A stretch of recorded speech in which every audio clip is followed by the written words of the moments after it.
अगर किसी अनजान व्यक्ति ने आपसे एनीडेस्क ऐप को डाउनलोड करने के लिए कहा है, चाहे फिर आपके वो मोबाइल पर या फिर लैपटॉप पीसी पे, तुरंत से सावधान हो जाइए क्योंकि एनीडेस्क ऐप के जरिए आपके साथ स्कैम फ्रॉड किया जा सकता है, आपके पैसे को चोरी किया जा सकता है, साथ-साथ आपके मोबाइल और लैपटॉप पीसी को हैक किया जा सकता है। आज की इस वीडियो पे हम 3 पॉइंट जानने वाले हैं। पहला कि एनीडेस्क सॉफ्टवेयर या ऐप्स क्या होता है, दूसरा इसका मिसयूज कैसे करके आपके साथ स्कैम फ्रॉड किया जाता है, तीसरा इसका सेफली यूज आप कैसे कर सकते हैं। तो फ्रेंड्स सबसे पहले हम जान लेते हैं कि एनीडेस्क ऐप्स या सॉफ्टवेयर क्या है। तो फ्रेंड्स एनीडेस्क ऐप्स जो है रिमोटली कंप्यूटर या लैपटॉप पीसी या फिर आपके मोबाइल स्क्रीन को एक्सेस करने के लिए इस्तेमाल किया जाता है। कहने का मीन्स कि अगर आप अपने लैपटॉप पीसी पर एनीडेस्क ऐप का इस्तेमाल करते हैं या फिर अपने मोबाइल पर, तो जो आपकी स्क्रीन है और जो लैपटॉप या डेस्कटॉप की स्क्रीन है उसे कहीं दूर बैठा व्यक्ति एक्सेस कर पाएगा। वो अपने मोबाइल पर, अपने डेस्कटॉप पीसी पर बड़े आसानी से देख सकता है। साथ-साथ अगर आपने उसे एक्सेस दे दिया है और उसको परमिशन दे दिया है, तो वो आपके लैपटॉप पीसी पर कुछ भी कर सकता है। कुछ भी का मतलब कि कोई भी ऐप्स को इंस्टॉल कर सकता है, कोई भी ऐप्स को अनइंस्टॉल कर सकता है,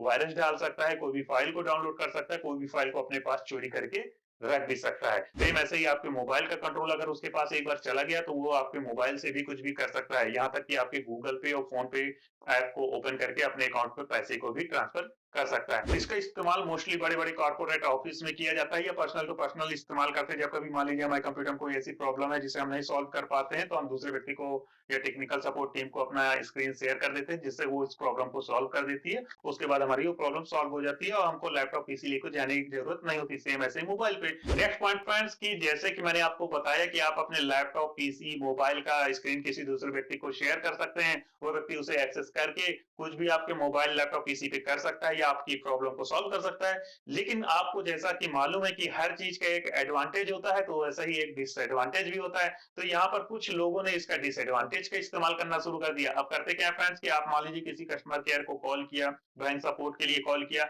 या स्कैमर अपनी तरफ से कोई कॉल करता है और आपसे कहेगा कि एनीडेस्क ऐप अपने मोबाइल पर इंस्टॉल कर लीजिए और उसको अपना यूजर नेम और पासवर्ड दे दीजिए।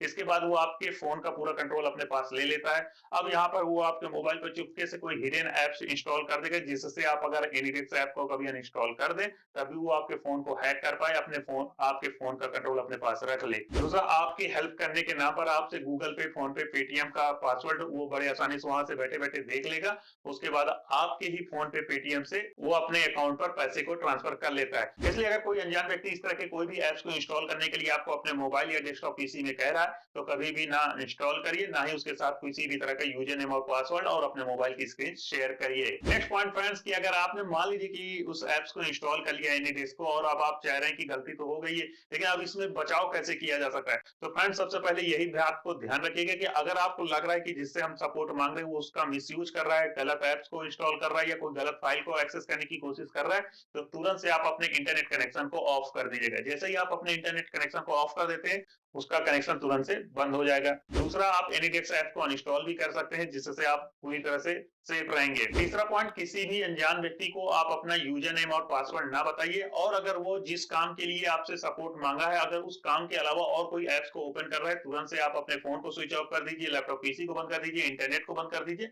जिससे आप सेफ रह पाएंगे। और हाँ, एक बात यहाँ पे ध्यान रखिएगा, कई बार मुझसे लोगों ने क्वेश्चन पूछा है कि क्या एमी एडमिन अगर हमारे लैपटॉप पीसी पे मोबाइल पर पड़ा हुआ है, तो क्या उसके बाद भी वो उसे एक्सेस कर सकते हैं? जी नहीं, उसे एक बार कनेक्शन डिस्कनेक्ट होने के बाद वो दोबारा से उसे आपको एक्सेस नहीं कर पाएगा। हर बार आपसे कनेक्शन करने के लिए उसको हर बार आपके साथ एक यूजर नेम और पासवर्ड को शेयर करना होगा, तब जाकर आप उससे एक कनेक्शन बना पाएंगे। लेकिन अगर आपके डेस्कटॉप या लैपटॉप पीसी में कोई स्पाईवेयर सॉफ्टवेयर इंस्टॉल कर दिया, तो उसके बाद वो एमी एडमिन का कनेक्शन अगर बंद भी हो जाता है, तब भी वो बाद में आपके मोबाइल को और डेस्कटॉप पीसी को एक्सेस कर सकता है। अगर आपको ये जानना है कि आपका फोन हैक तो नहीं हो गया, क्या-क्या सिम्टम्स हैं, कैसे आप जान पाएंगे कि आपका फोन हैक है कि नहीं है, इस पर मैंने एक वीडियो बनाया है, जिसे आप यहाँ पर चेकआउट कर सकते हैं। आई होप फ्रेंड्स अब आप जान गए होंगे एनीडेस्क ऐप्स क्या है और इसका कैसे मिसयूज किया जा सकता है। फ्रेंड्स अब आपसे मुलाकात होगी एक नेक्स्ट वीडियो में, तब तक के लिए अपडेट रहें, सुरक्षित रहें।